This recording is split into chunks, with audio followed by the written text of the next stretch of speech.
Informações. O que vai impactar a sua vida agora no Café com Política. E nesse Dia Internacional da Mulher, no Café com Política de hoje, recebemos aqui no estúdio a deputada estadual e presidente da Comissão das Mulheres na Assembleia, Marília Campos, do PT. Deputada, muito obrigada pela participação nesse dia que é muito especial para todas nós. Um dia que a gente está falando aqui desde o início do programa. A gente precisa refletir sobre o que temos conquistado e o que a gente precisa ainda para conquistar aqueles espaços que a gente quer.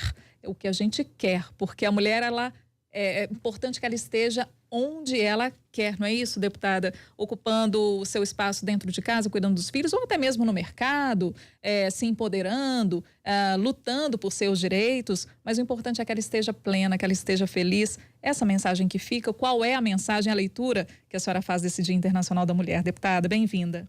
Primeiro, bom dia, Adriana, bom dia, Rodrigo. Bom dia, deputada, bem-vinda. Bom dia a todos os ouvintes da rádio. É um prazer enorme estar aqui, particularmente num dia como esse. Prazer é nosso. Eu tive que fazer uma ginástica grande, Adriana, para estar aqui, porque hoje a gente vai ocupar as ruas, não só aqui em BH, mas em todo o Brasil, em todo o mundo. Nesse Dia Internacional, as mulheres ocupam as ruas em defesa da vida. Então é um dia de luta de todas que nós. deflagra toda uma campanha de mobilização para esse ano de 2019. Inclusive a senhora está com a camisa, né, que representa bem essa luta pela vida, sempre vivas, mulheres em luta contra a violência. A gente deu destaque também, destaque no jornal O Tempo. Fala um pouco mais sobre essa mobilização contra o feminicídio, sobretudo. Adriana, nós no Brasil já avançamos muito em termos de legislação. Nós temos as leis que criaram as delegacias de mulheres para que as mulheres tenham neste equipamento um lugar onde elas possam ser ouvidas, onde se possam montar os processos, onde se possa discutir a proteção das mulheres que se sentem violentadas, né? Nós temos a Lei Maria da Penha, que estabelece punição aos agressores. Nós temos a Lei contra o Feminicídio, que considera o feminicídio como um crime hediondo, mas a violência que atinge as mulheres tem aumentado. Então é importante que a gente não só denuncie para que a violência não seja algo natural, algo normal, algo aceitável, né? Como também que a gente estabeleça um processo de mobilização em nível nacional e mundial, porque a violência é em todo o mundo, né? Os feminicídios são em todo o mundo, para que a gente exija políticas públicas que de fato consigam diminuir essa violência que atinge as mulheres. Deputada, nesse sentido, nós ouvimos aqui algumas mulheres ao longo da semana. Essa semana o Café com Política foi absolutamente ocupado por mulheres, a nossa bancada, o que é muito interessante e às vezes até difícil. Faço até esse registro, às vezes a dificuldade que a gente tem, dada até a baixa representatividade, lamentavelmente, ainda das mulheres na política. Mas pergunto para a senhora, como ouvimos aqui ao longo da semana toda mulheres, muitas delas disseram pra gente, olha, não necessariamente é preciso se aumentar a pena de quem pratica violência contra a mulher, de quem pratica o feminicídio. Afinal, nesse ano, inclusive, há uma explosão aqui de casos de feminicídio que está nos assustando dia após dia. Mas é necessário que haja a punição de fato, porque a punição não está acontecendo como deveria, como preconiza as leis até que a senhora citou. A senhora concorda com essa avaliação? Eu acho que são vários elementos que a gente precisa trabalhar, não apenas a punição. Eu acho que ela é fundamental para que a impunidade não seja um estímulo para a prática da violência, não é? Mas muitas mulheres nem chegam a denunciar a violência. Por quê? Aí nós temos que discutir essa questão. Uma questão que é fundamental é a questão da autonomia das mulheres. As mulheres, na crise econômica e social, são as principais prejudicadas. As mulheres são as primeiras a estarem desempregadas, as que têm renda menor. Por exemplo, a reforma da Previdência, que está aí sendo discutida agora na Câmara dos Deputados e no Senado Federal, ela atinge, grande maioria dos beneficiárias são mulheres. Então, nós teremos com essa reforma, se for aprovada, mais dificuldade para ter o acesso à aposentadoria, porque aumenta o tempo de contribuição de 15 para 20 anos, porque aumenta a idade para 62 anos, para 60 anos as professoras. Por exemplo, benefício de prestação continuada, onde a maioria dos beneficiários são mulheres, mulheres, ele é reduzido para R$400, então reduz a renda daquelas que recebem o benefício. A aposentadoria e pensão vai criar dificuldade para acumular, e o outro componente fundamental é que a proposta deste governo é de desvincular o salário mínimo dos benefícios previdenciários. Com isso eu quero dizer o seguinte, que a reforma da Previdência, tal como está colocada na Câmara e no Senado, ela atinge em cheio as mulheres, seja para dificultar o acesso ao benefício, seja para diminuir o valor daquele benefício que é recebido. Isso afeta a vida das mulheres e muito afeta a autonomia. E as mulheres que são dependentes dos seus parceiros, dos seus companheiros, muitas das vezes se submetem, por exemplo, à violência. Então, se a gente quer discutir a questão da violência, uma questão que é fundamental é a autonomia das mulheres. As mulheres serem donas de si. Então, para isso, elas precisam ter emprego, elas precisam ser protegidas, elas precisam de educação para se qualificar para o mercado de trabalho, elas precisam receber o mesmo valor que os homens no mercado de trabalho. Então, nós precisamos discutir a situação econômica e social do nosso país. Além disso, né, nós temos um machismo que é estrutural, né? Então, os homens exercitam uma masculinidade que, na minha opinião, é tóxica. Eles se afirmam enquanto homens, por exemplo, sendo violentos. Essa é a cultura. E as mulheres se submetem ao machismo porque é natural que os homens se coloquem como opressores, é natural que os homens violentem as mulheres. Então, no processo de educação das nossas crianças, nas famílias e nas escolas, que tem que ser um poderoso aliado no combate à sociedade patriarcal, no combate ao machismo, para que a gente crie uma nova cultura, uma cultura de igualdade, de respeito entre homens e mulheres. Então, eu diria que isso é fundamental. Então, nós temos que agir na educação, nós temos que agir na autonomia das mulheres e nós temos que agir nas medidas que punam os agressores de mulheres. E, para isso, as leis precisam ser desengavetadas. Nós temos as delegacias de mulheres. São 62 em 752 municípios. Insuficiente.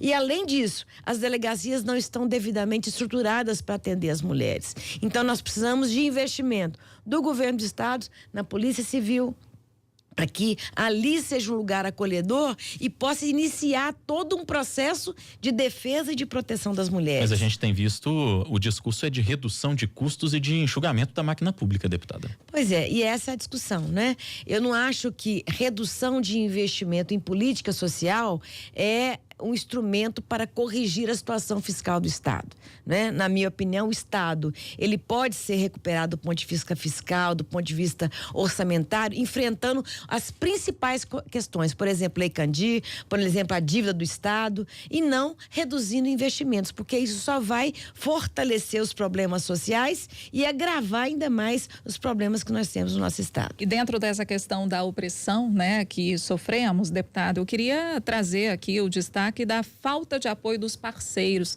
É um dos destaques que a gente traz aqui no Jornal Tempo. Essa falta de apoio, ela reduz a chance de emprego. Então, olha só, aquelas mulheres que querem trabalhar fora não encontram aquele apoio que ela precisa em casa e acaba ficando em casa, muitas vezes não satisfeita, insatisfeita, triste, né? Na verdade, com toda a capacidade que ela tem de exercer uma função fora de casa. Eu gostaria que a senhora falasse a respeito disso, dessa violência sofrida pela mulher, não só essa violência física, mas essa violência que é silenciosa. A falta de apoio, ela machuca muitas vezes as mulheres. Passa pela educação. Por exemplo, a maioria das mulheres, elas cumprem as tarefas domésticas, então 3, 4 horas a mais, além do trabalho que ela executa, né?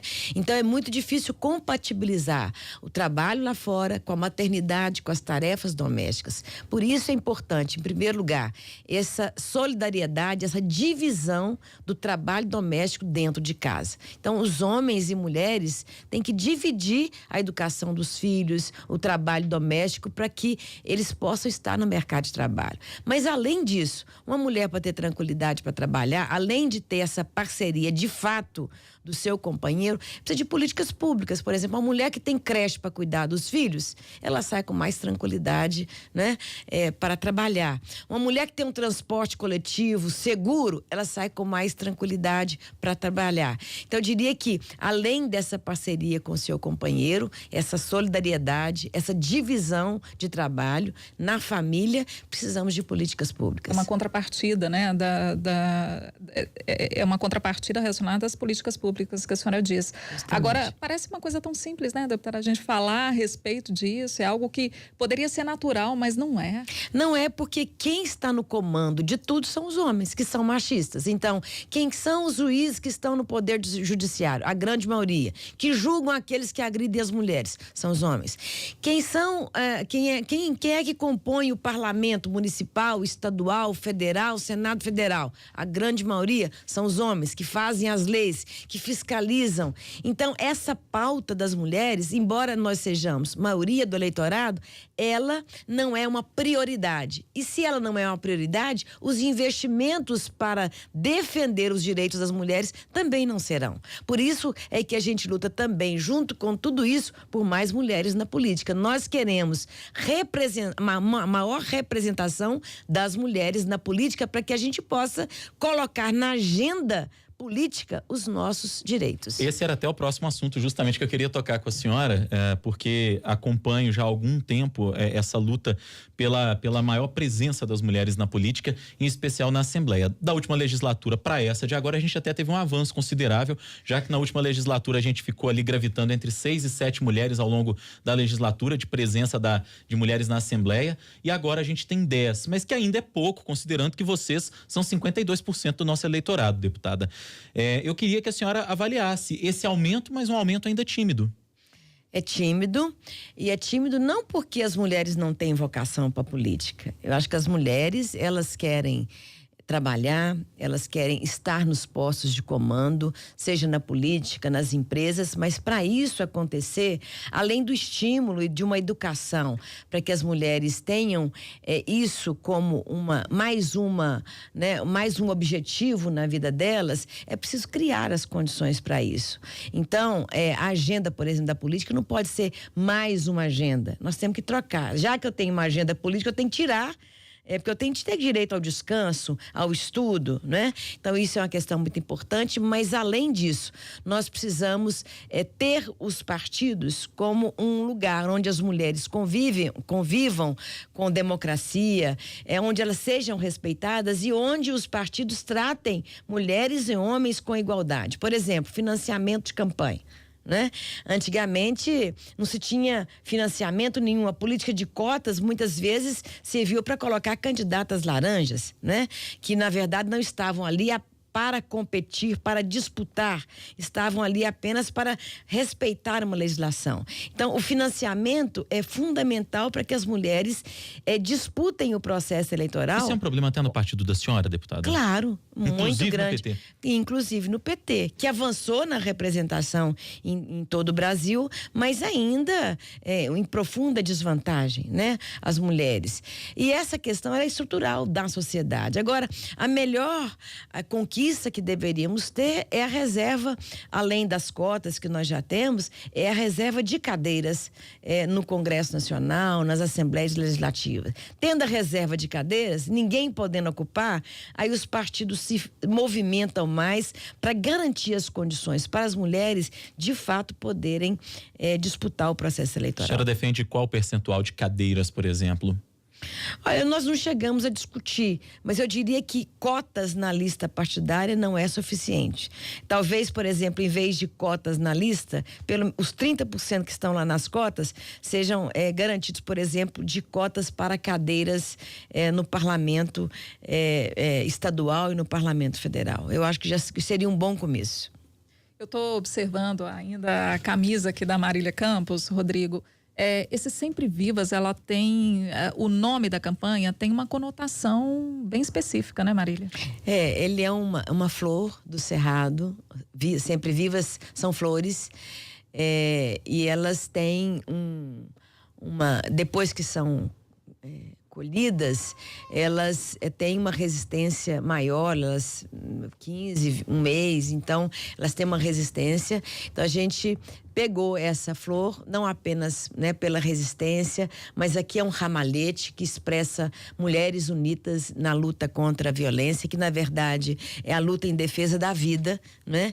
Hoje mulheres reivindicam viver com emprego, viver criando seus filhos, viver na política e viver estando onde elas quiserem estar, sem ter essa insegurança dentro de casa, com violência, ou tendo assédio no transporte coletivo, ou discriminadas e xingadas no local de trabalho, sendo chamadas de vaca ou de caladinhas, né? E outros adjetivos que são colocados para a mulher, sempre na perspectiva de humilhá-la e de inferiorizá-la. Então, essa é o nosso recado de que a gente está viva, lutando e unidas para que as mulheres sejam iguais aos homens na nossa sociedade. Deputada, a senhora hoje é presidente da Comissão de Defesa dos Direitos da Mulher da Assembleia Legislativa. É uma comissão que até pouco tempo atrás ela era uma comissão extraordinária, ainda não era uma comissão permanente. E pra gente fica a sensação até de que demorou-se muito para que essa comissão fosse de fato uma comissão permanente, dada a importância do assunto, e os feminicídios aí só por si só já justificariam, por exemplo, que nós tivéssemos de fato essa comissão como uma comissão permanente. Eu queria que a senhora falasse, eu sei que a senhora trabalhou muito nessa negociação para transformar essa comissão numa comissão permanente, que falasse um pouco até dos entraves, talvez, que a senhora e as outras mulheres que estiveram nessa luta enfrentaram dentro da Assembleia para conseguir transformar essa comissão em permanente. O Rodrigo, ela foi uma grande conquista, em primeiro lugar, porque modificamos a cultura da Assembleia Legislativa. A agenda, o debate sobre a vida das mulheres, embora a gente seja maioria, e todo mundo em época de eleição, todos os políticos em época de eleição fazem um apelo ao voto das mulheres, mas a pauta, a agenda, a luta das mulheres nunca foi uma prioridade na Assembleia Legislativa. Então, nós primeiro conquistamos a comissão extraordinária, né, que fez um intenso debate dos direitos da mulher. Aliás, conseguimos aprovar uma lei que é de minha autoria, Rodrigo, a lei, o Dia Estadual contra o Feminicídio, que é 23 de agosto. Então, nós pretendemos, inclusive, fazer grandes lutas nesse dia. Mas, então, a comissão, ela cumpriu um papel fundamental de levar esse debate, porque a agenda, o debate sobre as mulheres não pode ser uma pauta apenas às mulheres. Nós precisamos reeducar os homens, né? Nós queremos o respeito dos homens, o reconhecimento dos homens, não apenas para pedir o voto das mulheres, mas para abraçar essa luta contra a opressão e contra o machismo e contra as violências, porque os principais agressores de mulheres são inclusive aqueles que estão dentro de casa, que são os parceiros. E agora, com essa vitória, comissão permanente, é o reconhecimento institucional de que a nossa luta e a nossa agenda é importante. E eu, esse ano, para anunciar, eu só vou ficar nessa comissão permanente, porque eu acho que a gente tem que não apenas debater, mas lutar por políticas públicas que amparem as mulheres. E aí a comissão está lá à disposição de todas as mulheres para abraçar as lutas das mineiras. Deputada, a gente está chegando ao fim da entrevista, não podemos prender a senhora muito mais porque tem um compromisso na Assembleia, mas dá tempo de uma última pergunta, agora não relacionada à questão das mulheres. A senhora foi prefeita de Contagem, vem aí ano que vem uma eleição e é sempre um nome cotado, não posso me furtar a isso. É sempre um nome lembrado para a disputa da prefeitura de Contagem e foi uma prefeita muito bem avaliada, inclusive na cidade. Marília Campos está no páreo para a prefeitura de Contagem também? Eu vou debater isso com a cidade, mas eu queria assim registrar, assim, agradecer primeiro o carinho, o reconhecimento numa época em que muita gente fala mal dos políticos, né? E eu posso andar pelas ruas e sempre recebendo abraços, reconhecimento. Então, isso é fruto de muito trabalho durante 8 anos e no mandato de deputado estadual, presença e compromisso com a cidade, com o Estado e também uma atitude ética, que eu acho que é fundamental a gente ter essa atitude na política. Então, eu quero, assim, em primeiro lugar, mandar um recado para os meus eleitores. Muito obrigada pelo reconhecimento. E o Volta Marília, ele foi um apelo e continua sendo um apelo. E o meu compromisso é conversar, dialogar, porque não é uma decisão simples, né? É uma decisão que implica consenso na família e também debate com os eleitores. Agradecendo a participação da deputada estadual, presidente da Comissão das Mulheres na Assembleia, Marília Campos, que vai correr para a Assembleia agora, né, Marília, para dar andamento lá às atividades. E depois para a Praça 7, viu, Adriana? Tá todo mundo convidado, A então. partir do meio-dia, na Praça 7, grande debate, mobilização das mulheres. Exatamente. Deputada, muito obrigada pela participação aqui. Tenho certeza que a gente finalizou a semana nesse Dia Internacional da Mulher num grande momento, falando exatamente dessa luta e dessa necessidade de união para mantermos sempre vivas, né? Eu queria agradecer à rádio por essa prioridade no debate e dizer que isso seja uma política permanente, de dar visibilidade às lideranças políticas, sociais, né? Não apenas nessa época do 8 de março, mas em todas as pautas, a gente sempre contemplar um debate democrático, homens e mulheres falando de todos os assuntos. Obrigada. Obrigado a senhora mais uma vez, deputada. Agora 8h21 em Belo Horizonte.